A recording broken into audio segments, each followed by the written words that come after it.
Good evening, everybody. I am in the process of reading a very short article for a literature review I have to do for one of my doctoral courses. And as I was reading this, it's not an empirical article, it's just a journal article from a practitioner journal called Young Children, and it's from January 2000, so it's almost 16 years old, and it's called How to Nurture the Spirit in Non-Sectarian Environments, and it's by Eileen D. Wolf. And as I was reading this, I was reading it out loud, and I noticed that I liked the sound of my voice, and I was thinking, this isn't a very long article, and I haven't done an article reading in a long time, so I decided that for this video, or I decided to make a video of me reading this article. So enjoy and take the freedom to relax and breathe and maybe listen and pay attention to the content, or just listen to the sound.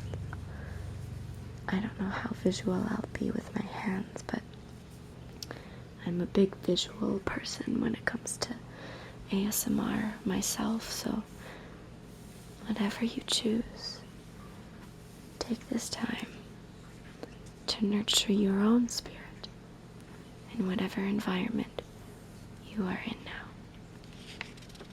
So, here we go. Who is to tell children that there is much more to life than accumulating more and more things? Who is to tell them that their real value as human beings lies within themselves and how they treat others rather than in what they possess? Obviously, the answer is their parents, but nurturing the spirit is also the responsibility of early childhood caregivers. We have the privilege of shepherding little ones during their most sensitive years, the years when their attitudes, interests, and values take root. How then do we go about nurturing the spirit of the children in our care? Before we can do so, first we must try to understand what spirituality is. Noted author and professor of child study David Elkind writes, spirituality can be used in either a narrow sense or a broad one. In the narrow sense, spirituality is often used to indicate a particular set of religious beliefs. Spirituality, however, can also be used in a much broader sense. Individuals who, in their everyday lives, exemplify the highest of human qualities, such as love, forgiveness, and generosity, might also be said to be spiritual. It is spirituality in the broad, non-denominational sense that I believe can be fostered by educational practice. Many years earlier, Maria Montessori, an educational innovator, wrote, "If education recognizes the intrinsic value of the child's personality and provides an environment suited to spiritual growth, we have the revelation of an entirely new child whose astonishing characteristics can eventually contribute to the betterment of the world. She believed the seeds of kindness, tolerance, justice, and peace could more easily be sown in the hearts of young children than in the hearts of decision-making adults who could be holding deep-seated prejudices. For this approach to world peace, Montessori was twice nominated for the Nobel Peace Prize. Mohandas Gandhi wrote to her, addressing his confirmation of her beliefs. If we are to have peace in the world, we must begin with the children. Because spirituality is such an elusive term, I have collected the thoughts of many who chose to describe the meaning rather than define it. Spirituality calls to us a sense of awe and wonder, characterized by a reverence for the earth and all its creatures, and a desire to live in harmony with nature and animals and other human beings. The feeling of being uplifted, transported beyond ordinary experiences, the awesome sense of oneness with the universe, the ecstatic sense of wonder at the birth of a child. Spirituality gives us depth. It's where we sink our roots so we can grow, where we can see we are all called to a higher purpose than self-service or self-satisfaction.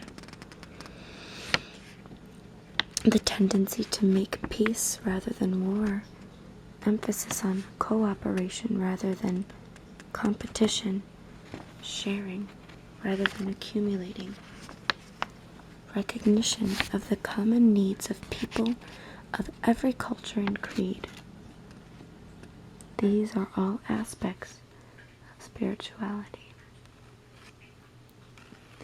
Spirituality leads us away from destructive arrogance, invites us into silence in order to reflect on the meaning of life. To say that all the above characteristics go against the grain of today's American culture is an understatement.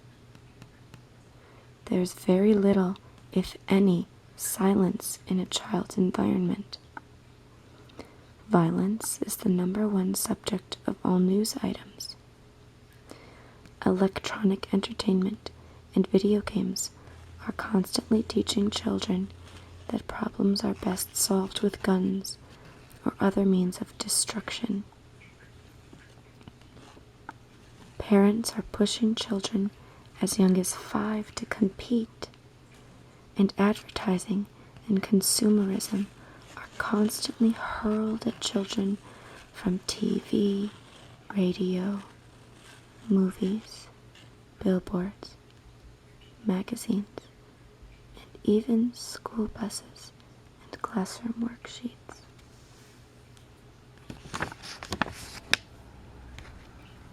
The typical child watching 3 or 4 hours of television per day does not hear, unless watching Mr. Rogers, that she is special. She does not hear she is unique. He does not hear that his life has real meaning, or that he can make a difference in the world. The message, repeated over and over, except in the best children's programs, is that he or she can attain significance only by having what everyone else has: a particular toy, game, hamburger, soda, pair of jeans, pair of sneakers, and so on. power of this advertising can make even the most talented and lovable children feel inadequate and deprived if they do not have the items that are being promoted.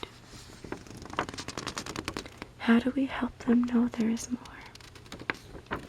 We can help children experience some silence, cultivate their inborn sense of awe and wonder, care for the earth, practice peaceful resolution of conflict, be helpful and kind to their classmates, and honor the people of races and religions other than their own.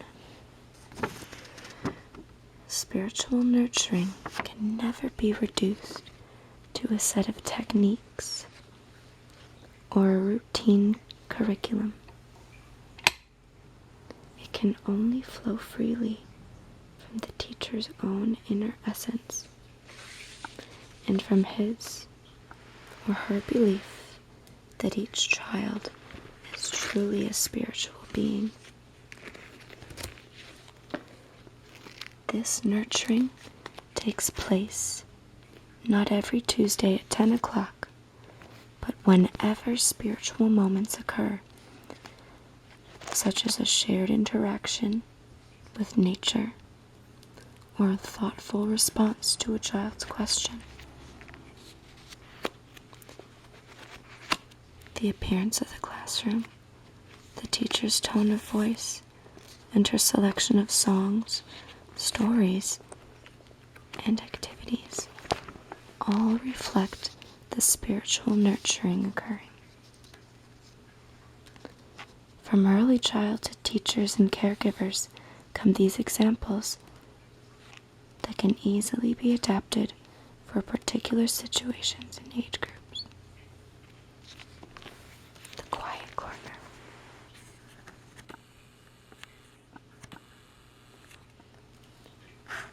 Set aside a corner, space, or alcove of your room as a quiet corner.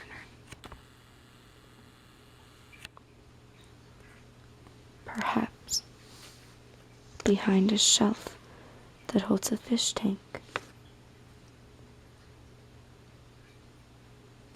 Sorry, we're out of focus. Trying to get back in focus.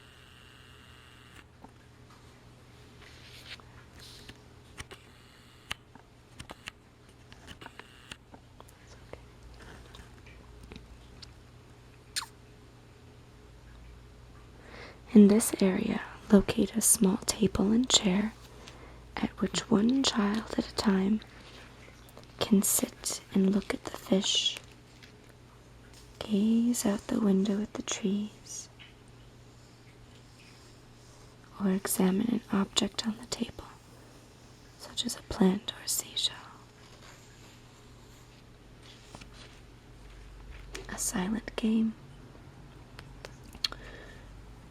At a time when the children are engaged and behaving well, give them a new challenge. Ask them to stop talking and sit perfectly still for several minutes. Each time you initiate this activity, lengthen the time. When the time is up, children may report they heard the clock ticking or the refrigerator humming. One child exclaimed that she heard spring coming. This game gives children an experience of silence. And teachers, it teaches them that it is not automatic in our lives. We have to make special effort to attain it. At home, this may mean turning off the TV and the music system for some periods of time. Guided meditation. This is what I do. This is what I'm studying with my young children. Have the children sit or lie quietly on the floor and close their eyes. In a soft voice, lead them through a reflection, asking each child to think about his or her heart, the place where love lies. You might call this place once love light or heart light. Tell the children their individual lights shine brightly when they are good to the earth or kind to other people. Their lights dim when they are careless or mean to others. It is important. The important thing is to help the children realize the special center of goodness lies within them. Realizing this helps them to have a feeling of healthy self-love and to know that they have love to give to others.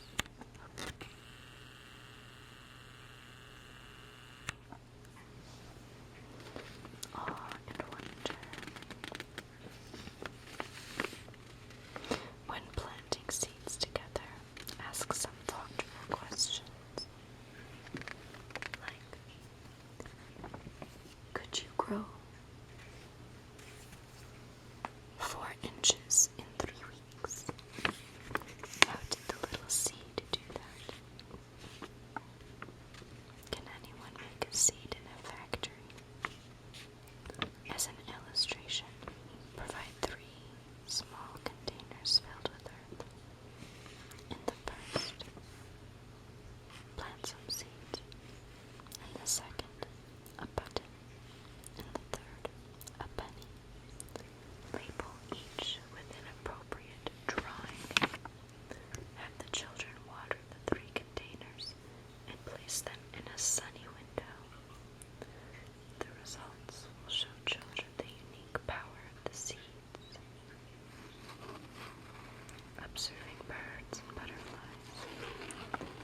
Again, ask the children some wonder questions. Could you build a nest like this one?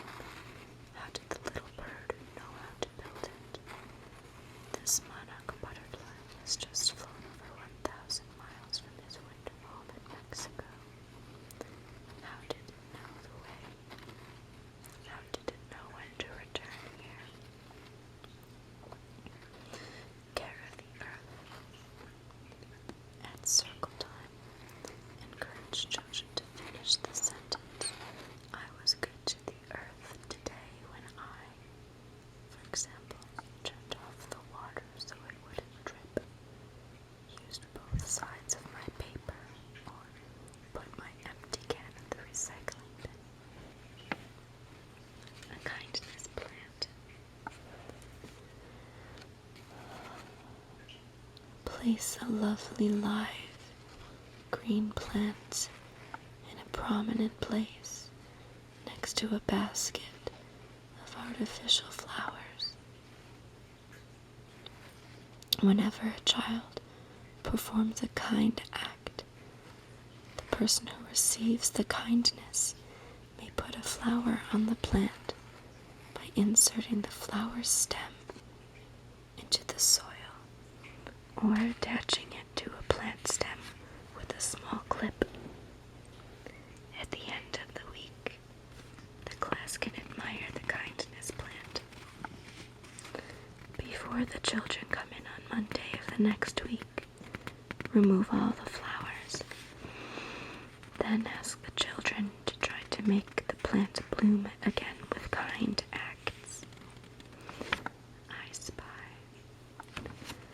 Play the game of I spy with the children you have observed helping others. I spy someone who helped Denny clean up the plant he spilled, the paint he spilled. I spy someone who tied little Brian's shoe. I spy someone who brought us some beautiful flowers today.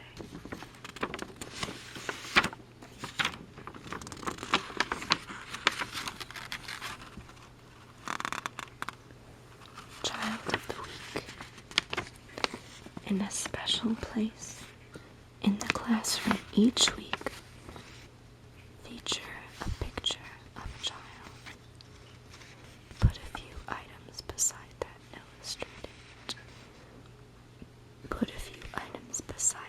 illustrate that child's uniqueness. For example, use a child's picture of his dog that he cares for, a necklace a child has made, a painting created by the child, a group of pretty stones collected, or a favorite book. On the last day of the week, read a part of the book to the class, sharing with others what is special to that child. Community. Think of your class as a community, a group of individuals who come together for a particular task in a spirit of harmony and helpfulness. For a game, arrange the school pictures of each child in a circle, reminding the children that each one of them is important. When the children aren't watching, hide one of the pictures. Tell them about how the circle doesn't look right with an empty space, with someone missing from the community. Ask the children who it is. With the picture returned, celebrate the community being whole again. Whenever you do a group project, remind the children that only a community can, for example, sing as a chorus, put on a play, paint a large mural, and so on. One person alone cannot do it. Let the children add ideas, showing how we all need each other. The peace rose.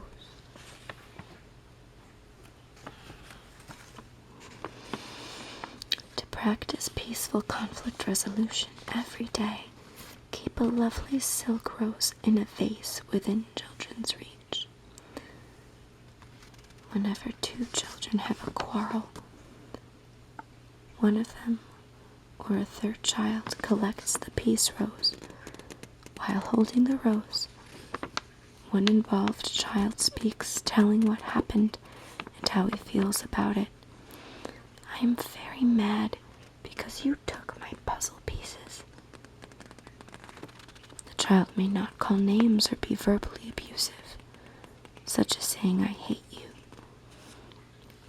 The other child then holds the rose and expresses her feelings to the first child.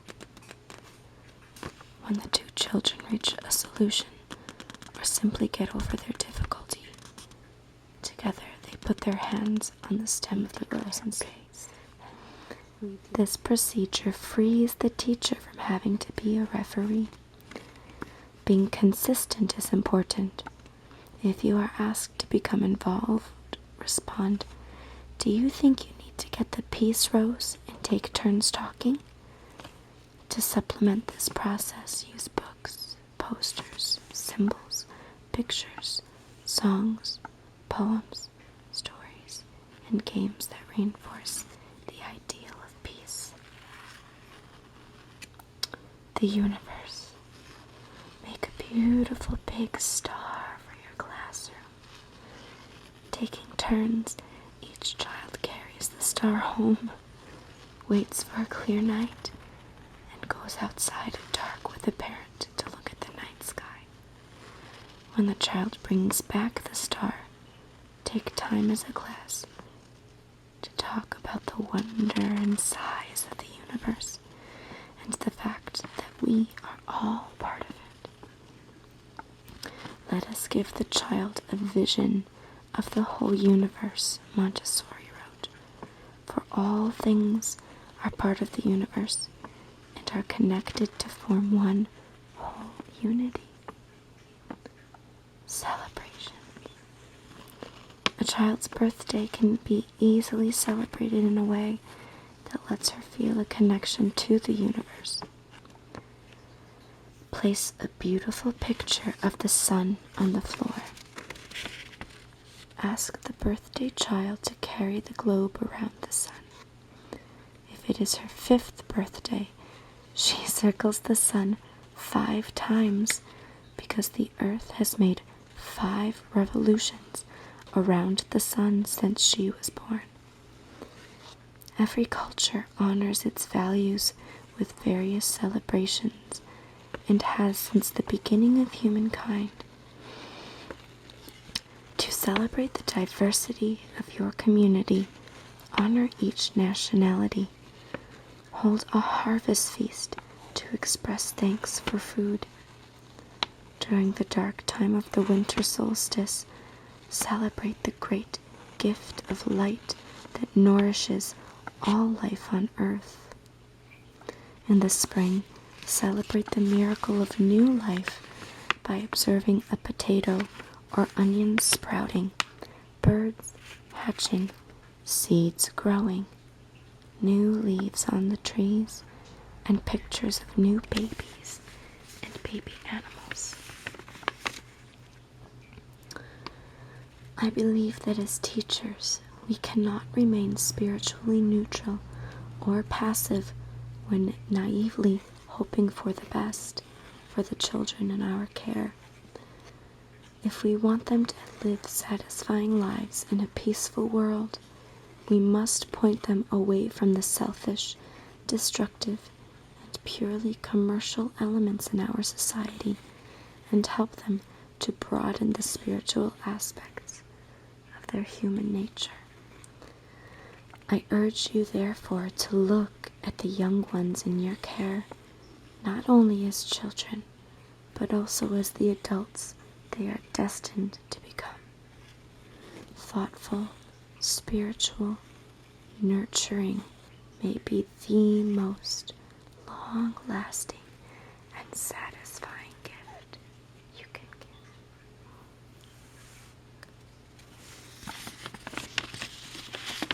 She cites 1, 2, 3, 4 references. I hope that this little small article was informative,